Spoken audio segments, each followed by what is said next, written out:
Hey guys, welcome back. I am Ashish and today we will be continuing with our module 1 introduction, and today's topic of discussion would be critical theory and new public service.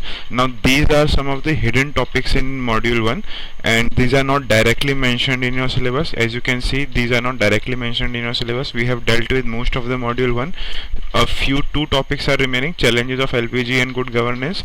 But before that I would be dealing with critical theory and new public service, which are a hidden topic in module 1 of public administration.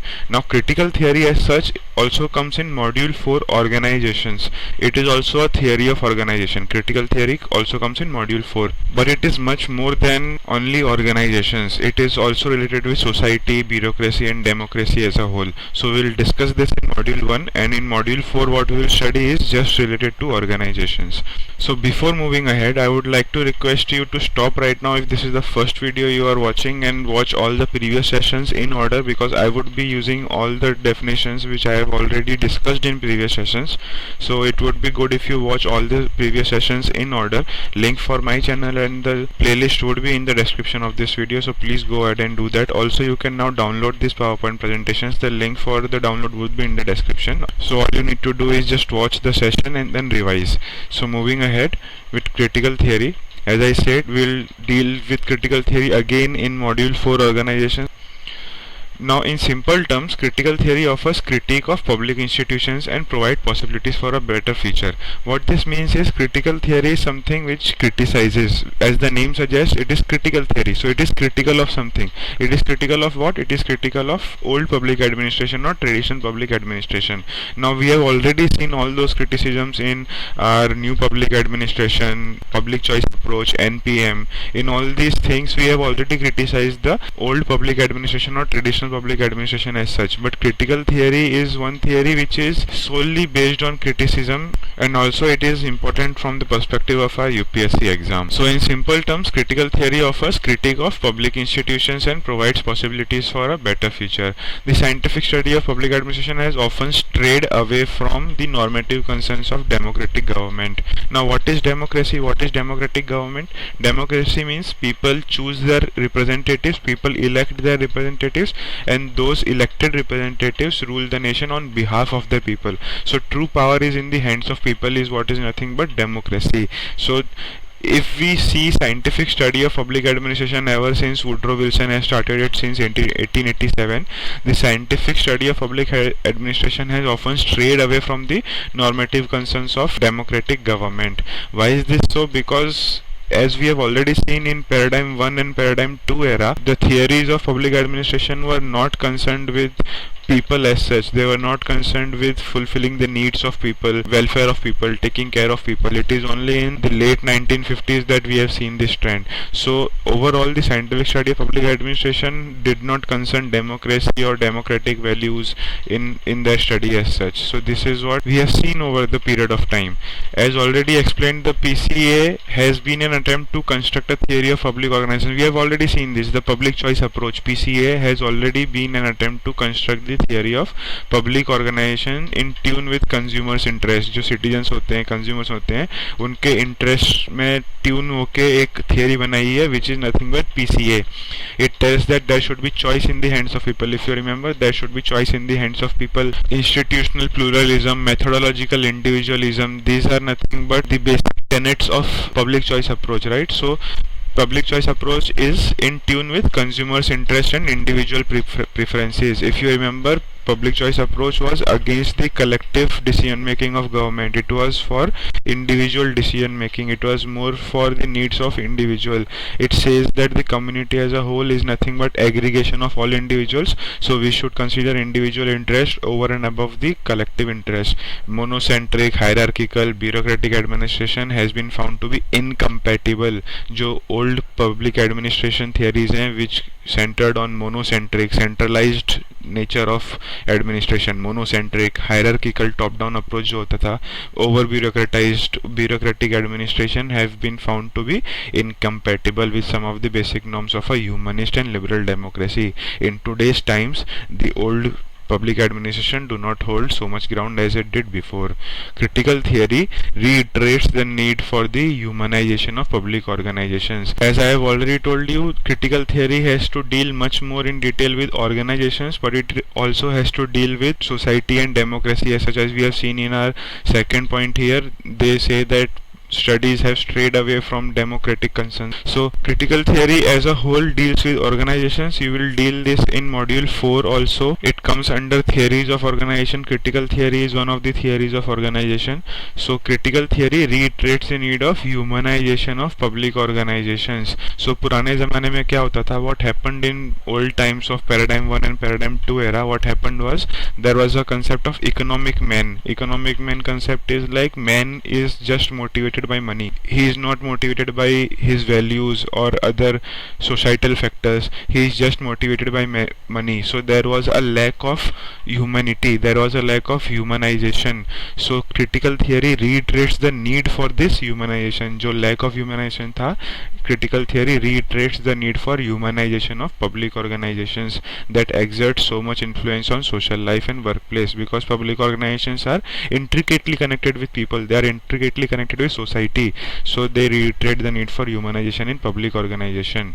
But critical theory does not appear frequently in literatures of public administration. This is because it is very disjointed. Many thinkers have tried to come up with a critical theory, but there is so much disorganization and disunity among their thoughts that there is not a proper theory as such in today's time. So critical theory is rather infrequent in the literatures of public administrations. So critical theory does not appear frequently in literatures of public administration. So moving ahead, we will see the origin of the concept now. Critical theory is grounded in the Enlightenment concept of 18th century of Europe and America. Now understand something, critical theory as such does not deal with the concepts of Enlightenment, that is the concept of science and reason and all those things, but it is just grounded in that concept. It did not start in 18th century. Critical theory does not go back that back. It is just grounded in those concepts. I hope you understand. Critical theory is grounded in the Enlightenment of 18th century of Europe and America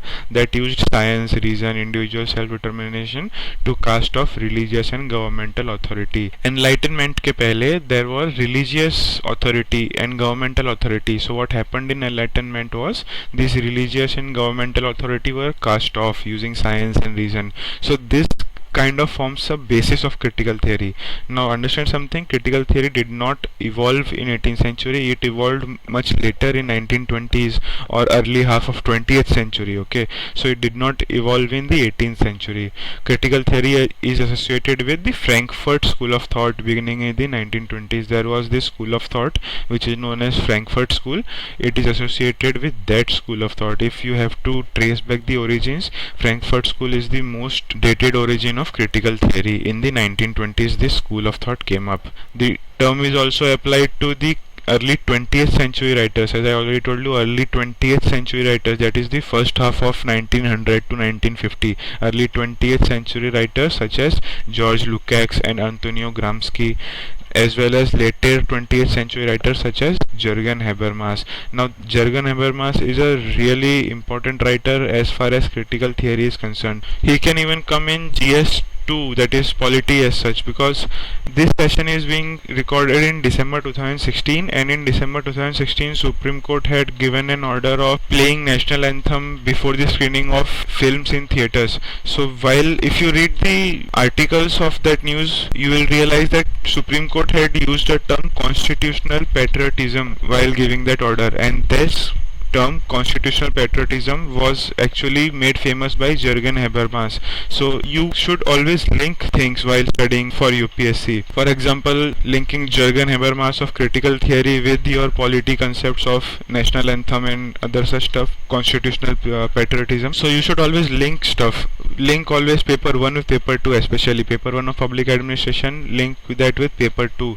For example, there is a module called civil services in paper 2. So that module has a concept of impartiality of civil servants and political neutrality of civil servants. So for example, in exam you have to write a question on that concept. You can always quote Max Weber from paper 1 of public administration. That also depends on the marks of the question. If it is a 10 marks question, then obviously you would not waste your words in writing about Max Weber. But if it is a 20 marks question, it is always good if you connect your paper 1 with paper 2. So always when you read subjects, always try to link them with each other, like paper 1 with paper 2, public administration with polity, world history with Indian history. For example, Charters Act of 1813 had something to do with Napoleon's continental system. So Charters Act of 1813 is a part of your Indian history, and continental system of Napoleon is a part of world history. So always try to link things up and always try to study things while comparing with each other. So that makes the study more beautiful. Now remember something, this might never be asked in exam.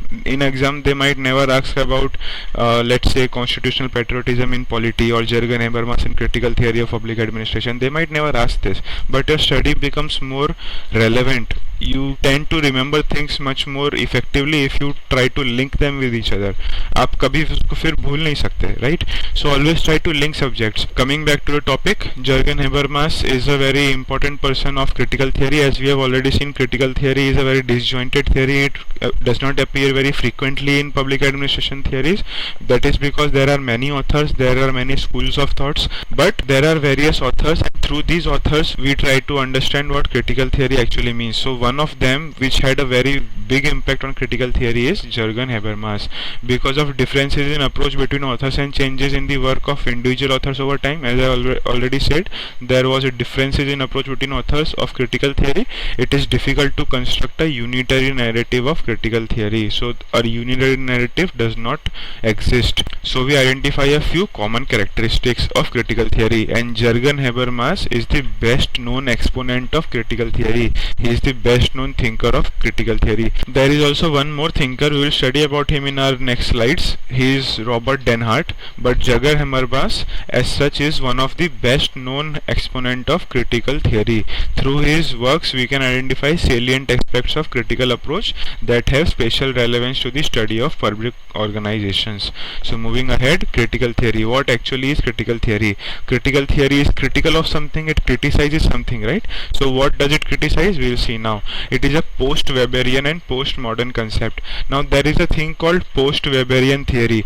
What post-Weberian theories mean is they have evolved after the Max Weber's conceptualization of ideal type of bureaucracy. Max Weber will study in module 2. He gave us an ideal type of bureaucracy and its features, but people have over time realized that it is not possible to achieve such idealistic features without any humanistic values and emotions. So whatever theories came after Max Weber are always referred to as post-Weberian theory. So critical theory is a post-Weberian theory and a post-modern concept. Now post-modern concept, for understanding this you have to understand what is modernism. Modern concept क्या होता है?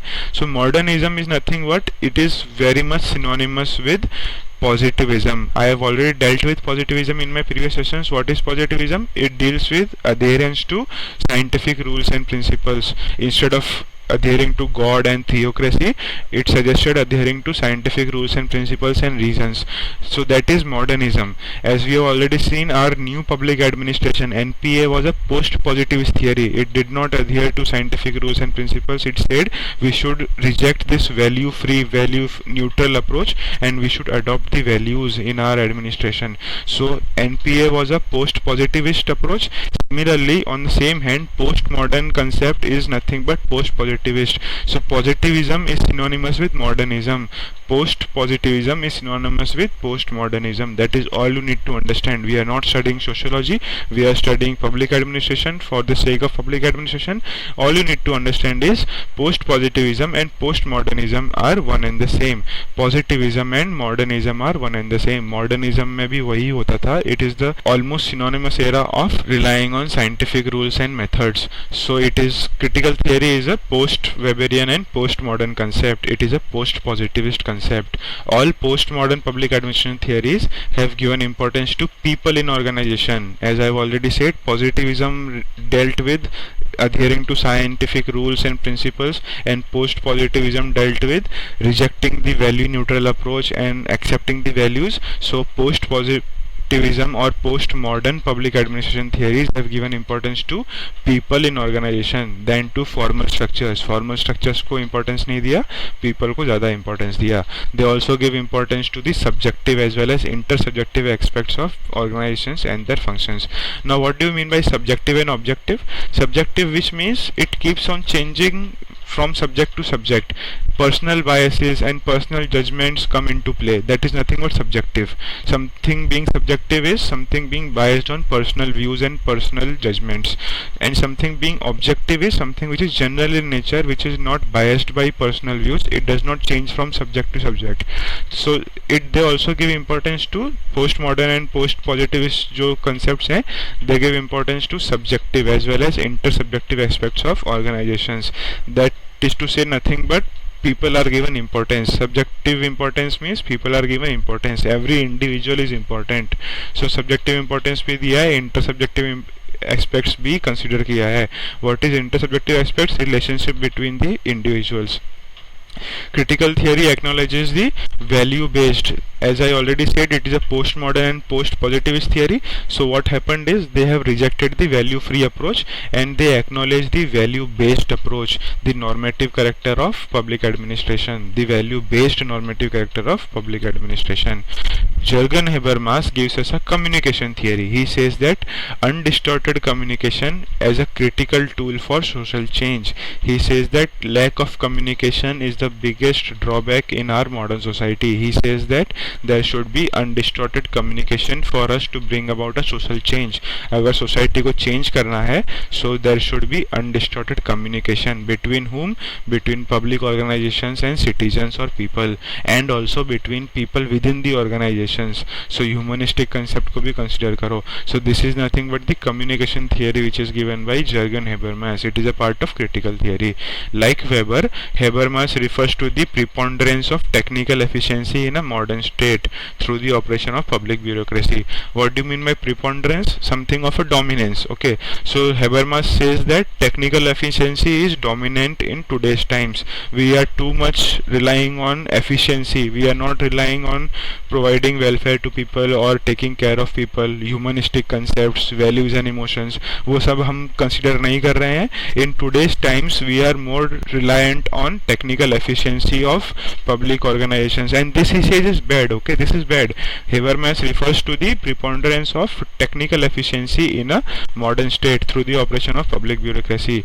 As the society gets increasingly bureaucratized, over bureaucratized जब society हो जाती है, if the society gets increasingly bureaucratized, social power and discretion get concentrated in the hands of bureaucratic state apparatus. This we have seen in the previous sessions as well. When over bureaucratization happens, when bureaucrats gain too much power in their hands, they tend to neglect the society. So social power and discretion gets concentrated in their hands, in the hands of bureaucratic state apparatus, in the hands of bureaucrats. So over bureaucratization is bad. This is what Habermas says. There is increasing criticism of the bureaucracy as a self-aggrandizing force. This is one and the same. The bureaucrats gain too much power in their hands, they become self-aggrandizing.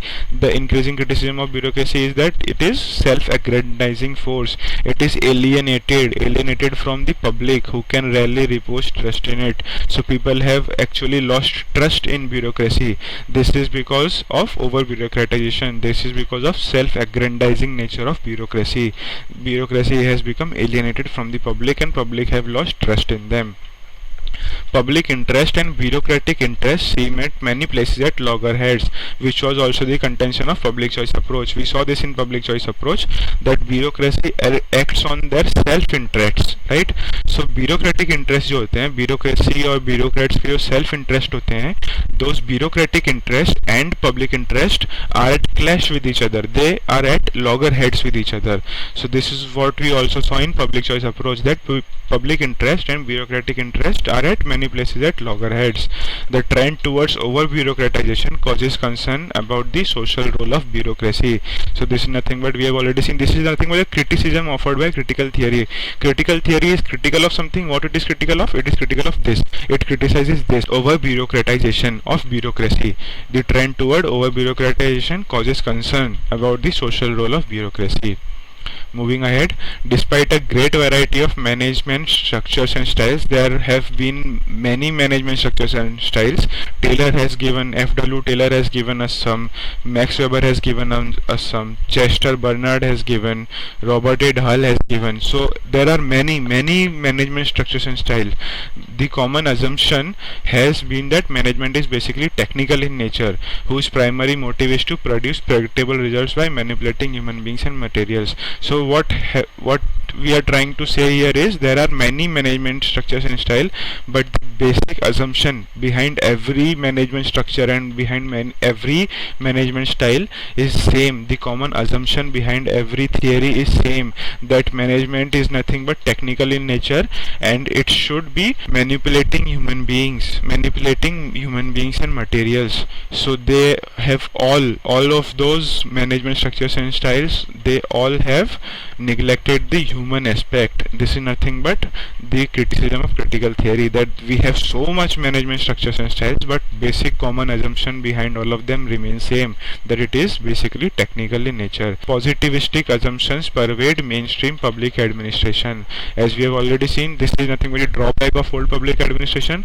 The search for efficiency, on our reliance for attaining efficiency, the search for efficiency has led to depersonalization and rigidity of administrative process. We have become depersonalized. We have neglected the human aspect of organization or bureaucracy. So search for efficiency has led to depersonalization and rigidity of administrative processes.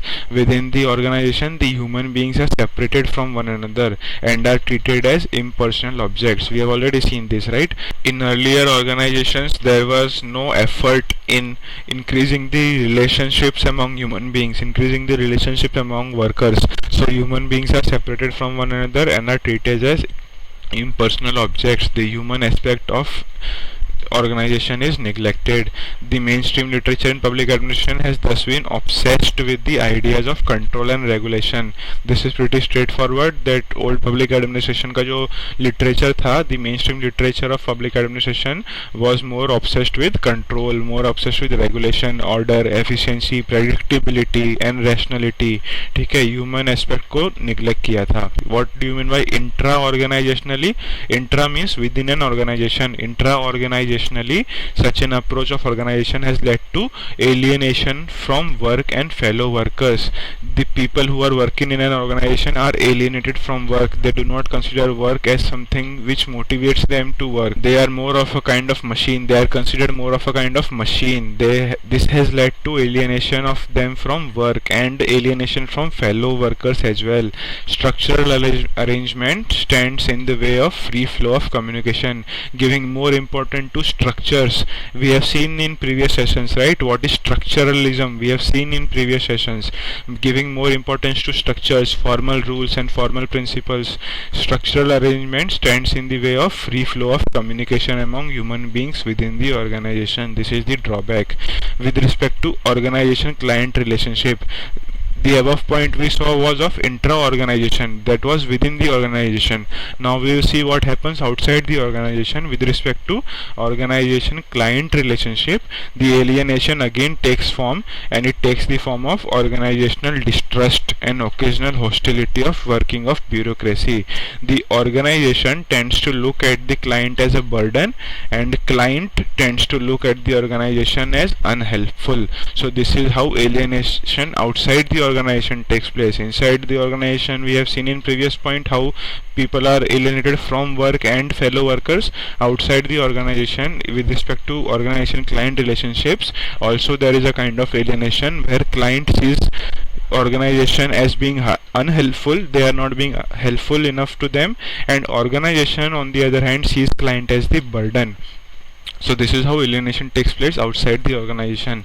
In such a situation, the organizational design and operation run counter to the basic purposes of democratic public service. So basically, the concepts of democracy are not being held true with. Why? Because public organization के client होते हैं people or citizens, right? So this organization client relationship has become alienated. So what has happened is basically democracy has kind of failed because people have lost trust in public organizations. People tend to see public organizations as being unhelpful. They have lost their trust in organizations, as we have seen in our previous slide, and also public organization tends to see citizens or clients as burden. So this has basically led to the failure of democratic norms and concerns. So this is how critical theory says that old public administration is bad. This is how it criticizes. This is what it is critical of. I hope you all are understanding till now. So what does it propose? It criticizes so much, so it must propose something, right? So what does it propose?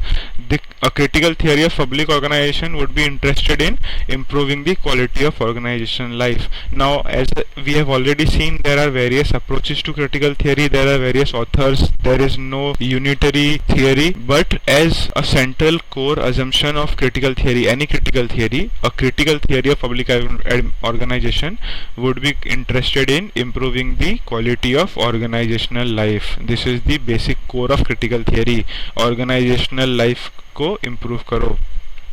It would inquire into the conditions of power and dependence in an organization and try to reveal the inherent contradictions in hierarchical relationships. So जो hierarchical relationships होते हैं, the top down approach model के जो relationships होते हैं, have some inherent contradictions in them. So critical theory tries to reveal those inherent contradictions in hierarchical relationships. It would inquire into the conditions of power and dependence in an organization. Too much of power and dependence in an organization, उसके ऊपर सवाल खड़े करेंगे. They will question that. They will inquire into those conditions of power and dependence. Critical theory suggests debureaucratization and democratization of administration. What is debureaucratization? Over bureaucratization को कम करो. That is nothing but debureaucratization. It does not mean doing away with bureaucracy. Bureaucracy is important, but it should be debureaucratized. That means bureaucrats should work for people. They should not work for their self-interest. This is nothing but debureaucratization and democratization. That means giving power again in the hands of people. So bureaucracy should serve people. That is nothing but democratization of administration. अगर administration को democratize करना है, so we should debureaucratize it. So debureaucratization and democratization of administration is what is suggested by critical theory. It is based on free flow of communication and an expose of inherent contradiction of hierarchical relationship, as we have seen in previous point. Democratization of all kinds of social relationships between people and organization, and also within organization, intra-organization भी और organization client relationship भी. Democratization of all kinds of social relationships by locating and removing the disabilities. जो भी old public administration में disabilities हैं उनको locate करो, remove करो. These disabilities have blocked the surfacing of true needs of individuals. So remove those disabilities that have blocked the surfacing of true needs of individuals. So there should be democratization of all kinds of social relationships. Critical theory suggests a different style of management altogether, directed not so much towards control but towards helping individuals to discover and pursue their own needs, much like your public choice theory, but it is different in a sense that they are helping individuals to discover and pursue their own needs. It is directed not so much towards control but towards individuals as such. Now, as I had already said in one of the previous slides, Jürgen Habermas is the most important thinker of critical theory. There is one more important thinker, which is Robert Denhart. Now Robert Denhart advocates self-reflection and self-criticism on the part of administrators. What this means is they should be able to identify their own mistakes. This point simply means that they should be able to identify their own mistakes and improve upon them. So he advocates self-reflection and self-criticism on the part of administrators or bureaucrats. Reordering of priorities so as to give primacy to the growth of individual.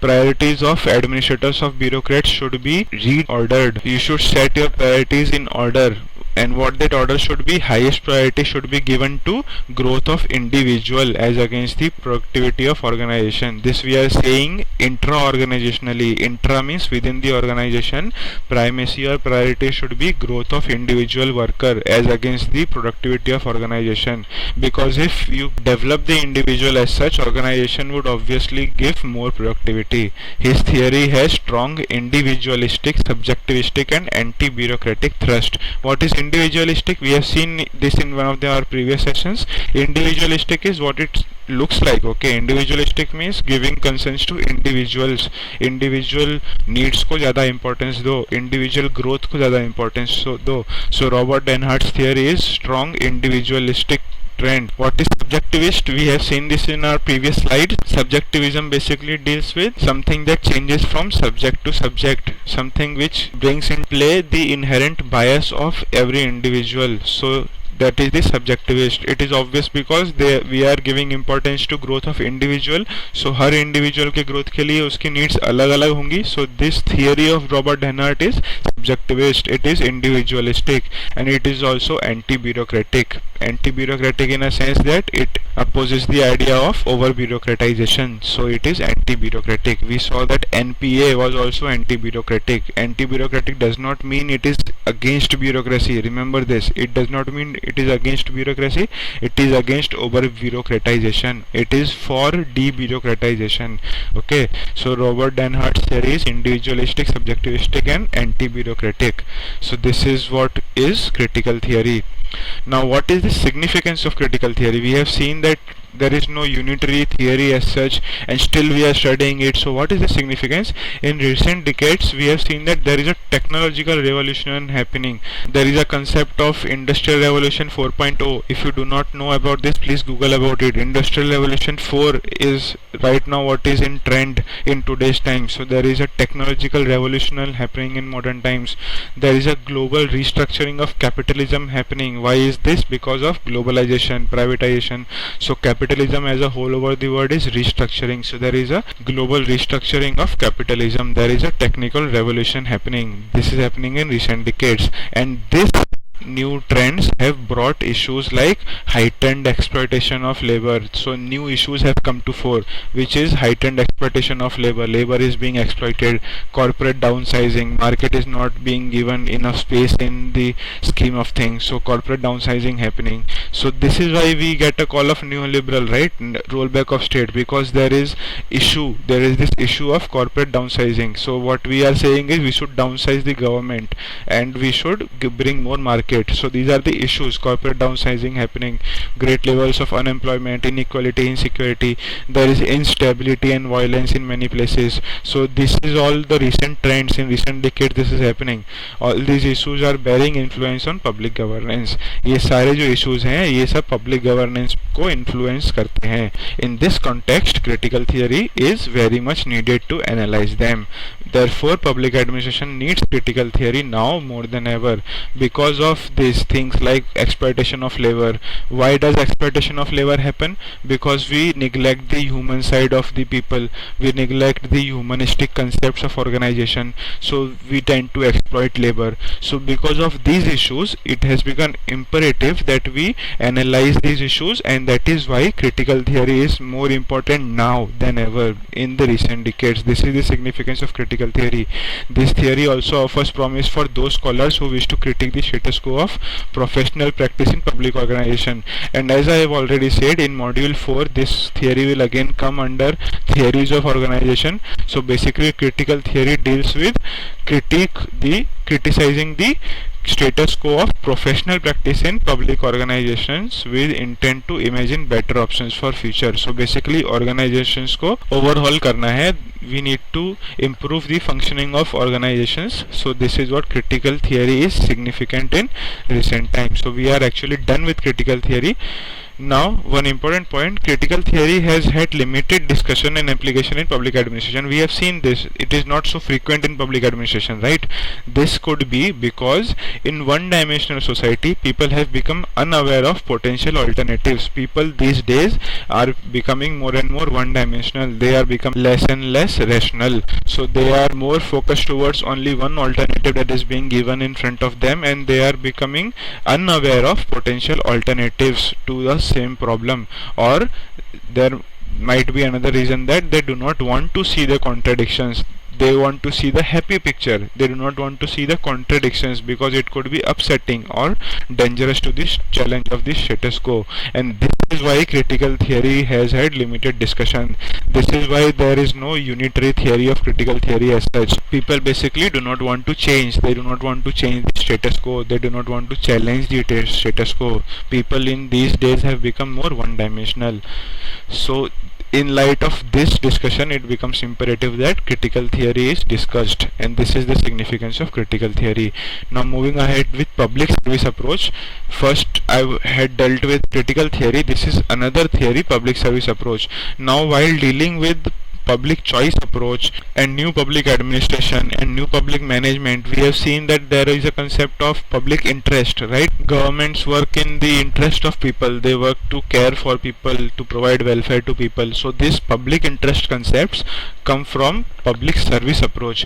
Public service approach in itself contains the idea of public interest. So we'll see public service approach, and this is important because it is the most latest theory in public administration. As we have already seen in our previous sessions, public administration is dynamic, right? So public service approach is the most latest theory. It has come even after NPM. NPM came in early 1990s, right? 1991, 1992 में NPM as a concept emerged, but public service approach emerged even after NPM. So it is the most latest trend in public administration, and that is why it becomes important for us in terms of UPSC. So we'll see the origin of public service approach. Uncertainty of public administration about approaches. There are shifting stances from Taylorism to systems theory. Now we'll deal with all of these theories in module 2. Do not worry about it, okay? From F.W. Taylor to Max Weber to Chester Bernard to Mary Parker Follett to Elton Mayo to everything from Taylorism to systems theory. We'll study everything. For the sake of this conversation, just understand that there have been many approaches. There have been multiplicity of approaches. There have been shifting stances. कोई एक particular stance हम लोग लेके नहीं चल रहे हैं. There have been shifting stances, and this has caused uncertainty in public administration about approaches because there are so many approaches, right? From Taylorism to systems theory via behavioralism था, process theories हैं. This will deal with in module 3. Administrative behavior में आएगा ये. Theories on decision making, theories on leadership. So there are so many approaches. So many authors and thinkers have come and gone and they have said something. So there is uncertainty about approaches. So this raises fundamental questions about the role of the state itself under the bewildering pressures coming from within and without the state. So there are some pressures within the state. What are the pressures within the state? Citizens asking for more accountability, citizens asking for more transparency, citizens asking for change. So these are the pressures within the state. And what are the pressures without the states, which are outside the state? This is nothing but globalization, liberalization, privatizations. So there are so many pressures within and without the state, and under these pressures some fundamental questions are being raised, and these questions are about the nature of the state itself, the role of the state itself. So this is nothing but the dilemma of the current times. Two discipline shaking approaches in this context are, as we have seen in previous sessions, reinventing government approach of Osborne and Gabler. This is very important. If you do not remember it now or you have forgotten till now, please go back and watch that video of reinventing government. So two discipline shaking approaches in this context in recent times would be reinventing government approach of Osborne and Gabler. We saw this, right? What did he say? Steering rather than rowing.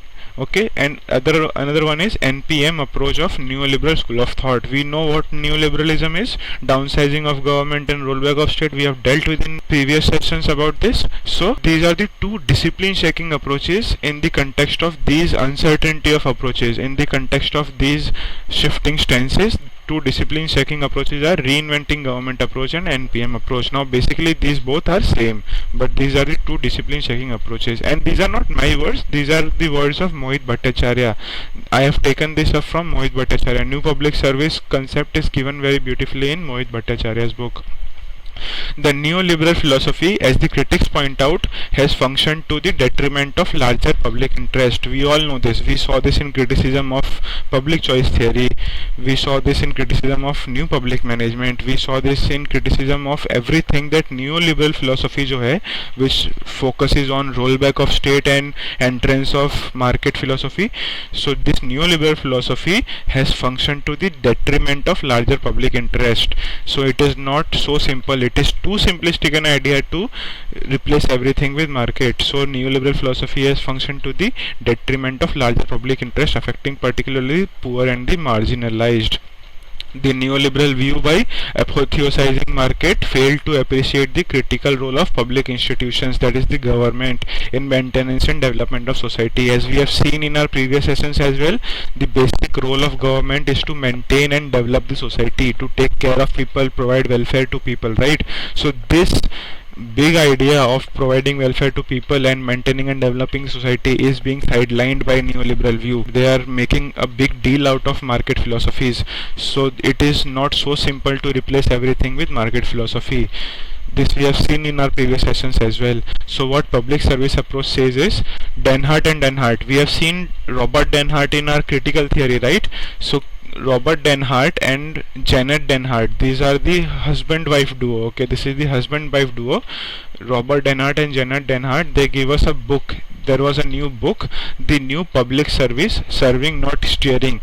Now remember that reinventing government approach in 1992 by Osborne and Gavler gave us a motto of steering not rowing. Okay, we should not steer, we should row. We should provide direction, and we should not provide goods and services, we should provide direction as such.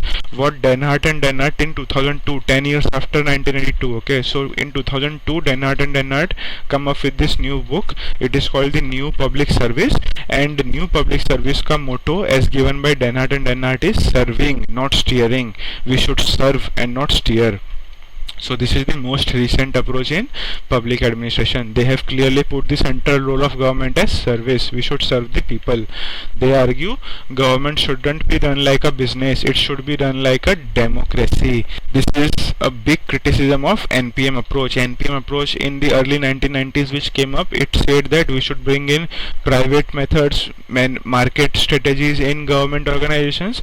What Denhart and Denhart says that government should not be run like a business. It should be run like a democracy. True power should be in the hands of people. That is what government should be run like. Public interest and democratic citizenship are the hallmarks of government. These are very important lines, and try to remember them if you can. If you quote them in exam, or if without even quoting the author, if you just write these lines in exam, it makes your answer very very beautiful, right? So public interest and democratic citizenship are the hallmarks of government. You cannot do away with that. You cannot replace that with any market philosophy. Public interest को आप replace नहीं कर सकते, democratic values and democratic citizenship को आप replace नहीं कर सकते.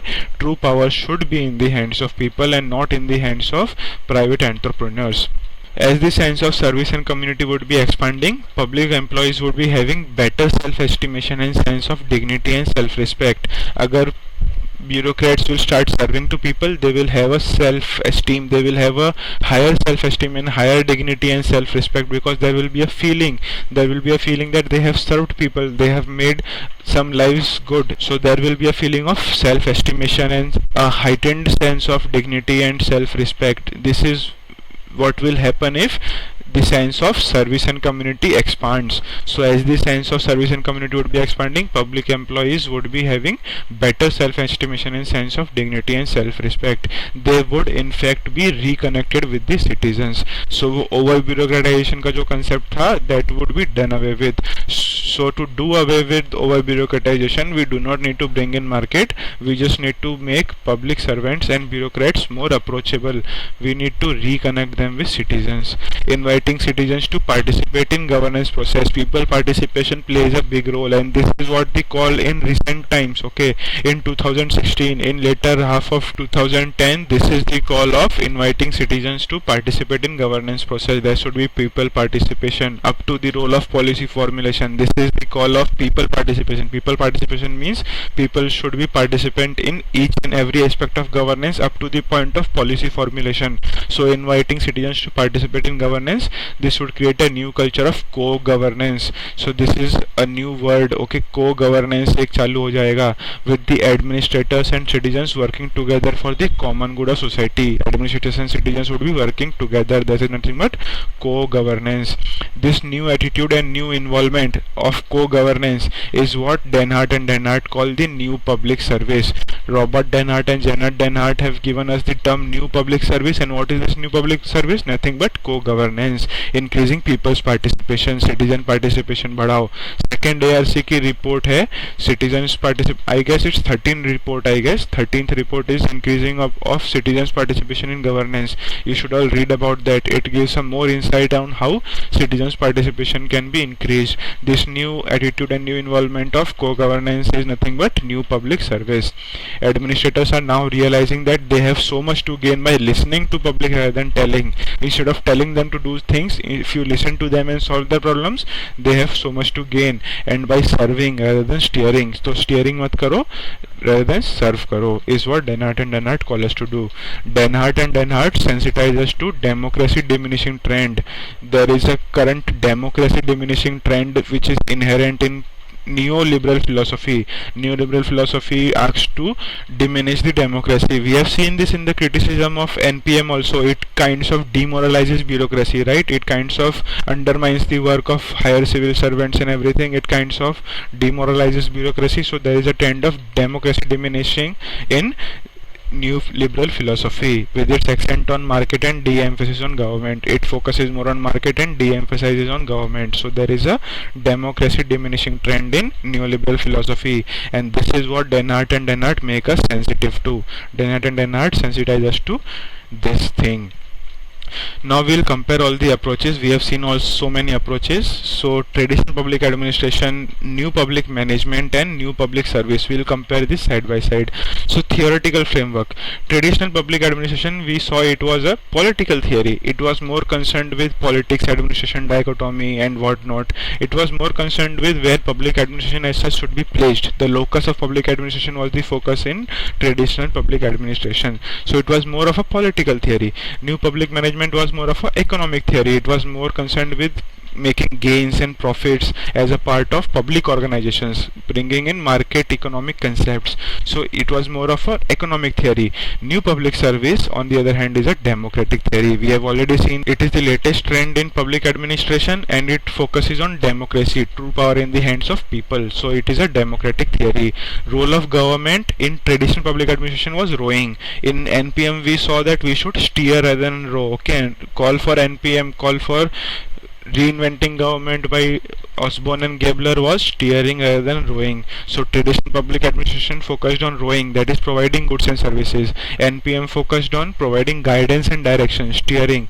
New public service is serving rather than steering, that is you should serve people rather than steering. Accountability of civil servants. In traditional public administration, civil servants were accountable to political leaders, and political leaders on the other hand were accountable to people. This is nothing but the concept of ministerial responsibility. Civil servants were anonymous. There was a kind of anonymous bureaucracy. Civil servants were accountable to political leaders, and political leaders were accountable to public. That is the ministerial responsibility. So accountability of civil servants in traditional public administration lied with political leaders. In NPM, accountability of civil servants lies with customers.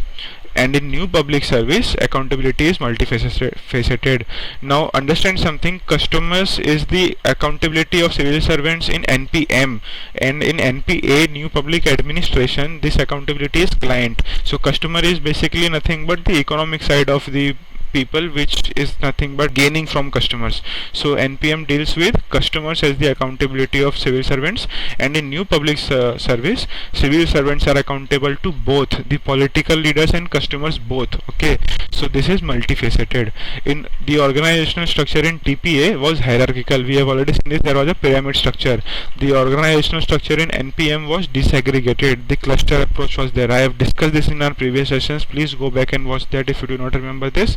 New public service approach में it is collaborative. There should be collaboration between people and organization, and within organization between people there should be collaboration on the whole, intra-organizational and inter-organizational collaboration, and between organization client.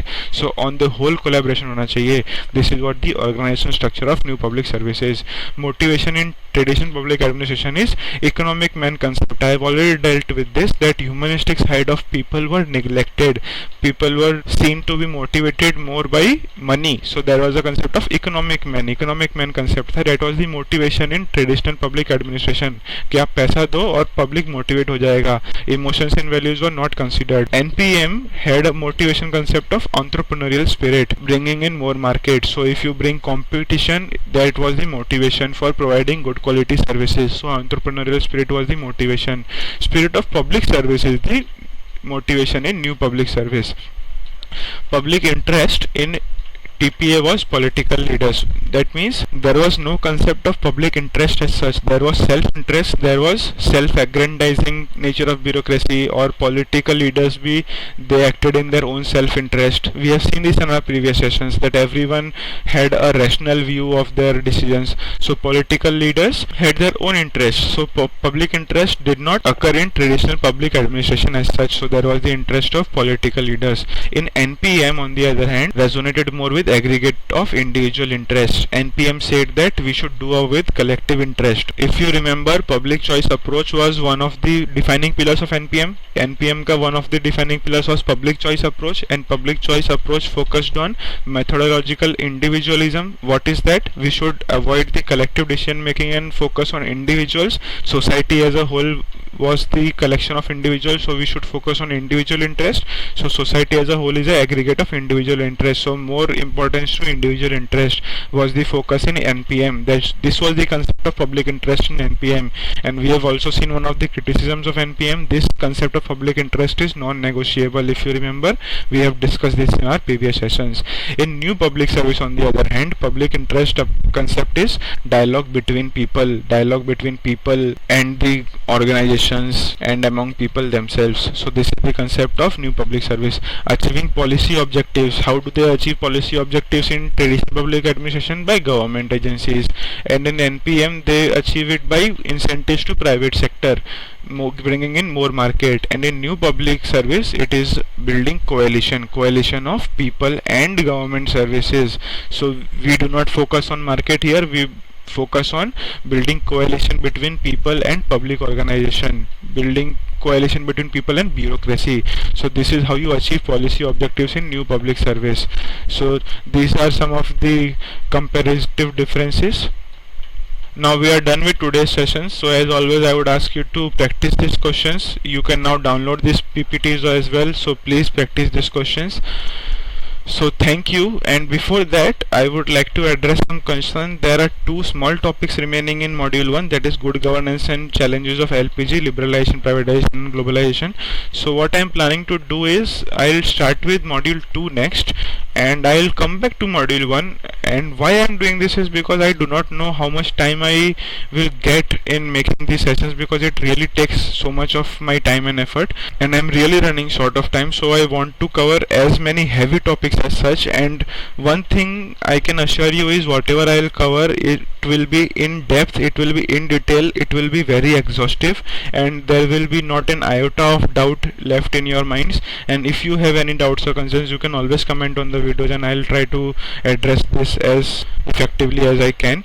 So what my plan is, I'll take up module 2 next, and I'll come back to the small topics of good governance and challenges of LPG. This you can find even in polity and other stuff, so this is kind of overlapping. So I'll come back to this. First I'll take up module 2.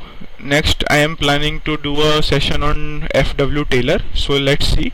My next session would be uploaded very soon, whatever it is. And please do subscribe to the channel if you do not want to miss any upcoming videos, and also like and comment and share if you like the content that I give out, and also comment any heartfelt review that you want to give, comment on the video. Thank you for watching this. Hope to see you again in my next session. Peace out.